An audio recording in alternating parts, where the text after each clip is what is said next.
Il y a 3 ans, c'est avec un certain optimisme que nous avions accueilli le principe du réaménagement d'un des sites les plus emblématiques de la capitale, qui a été aussi au cours des dernières années l'un des moins bien traités. 3 ans plus tard, malheureusement, les comptes n'y sont pas. Vous aviez la possibilité de construire un projet en vous fondant sur les besoins et les carences identifiés par la Direction des espaces verts et de l'environnement dans son travail très complet et remarquable à tout point de vue, le plan guide du Champ de Mars et du Trocadéro.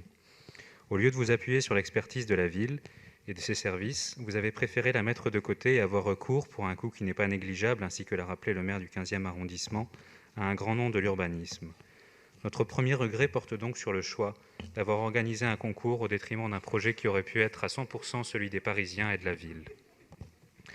Ensuite, et c'est notre deuxième regret, le projet retenu est inadapté.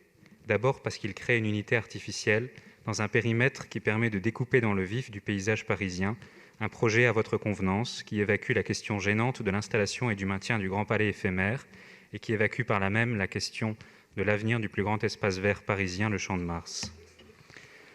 Enfin et surtout, ce projet ne prend pas en compte les aspects essentiels de la vie quotidienne des riverains et des voisins du site, en particulier les contraintes de circulation. En concevant un parcours de circulation qui fera d'abord la joie du tourisme, le projet neutralise un lieu de passage qui relie les Parisiens des deux rives de la Seine depuis plus de 2 siècles.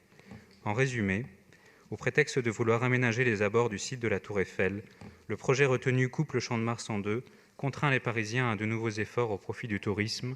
Les circonstances présentes nous rappellent pourtant, s'il en était besoin, qu'on ne peut organiser la ville, et notamment une ville comme Paris, autour du tourisme. Ce sont les Parisiens et leurs besoins quotidiens qui auraient dû être au cœur de votre projet.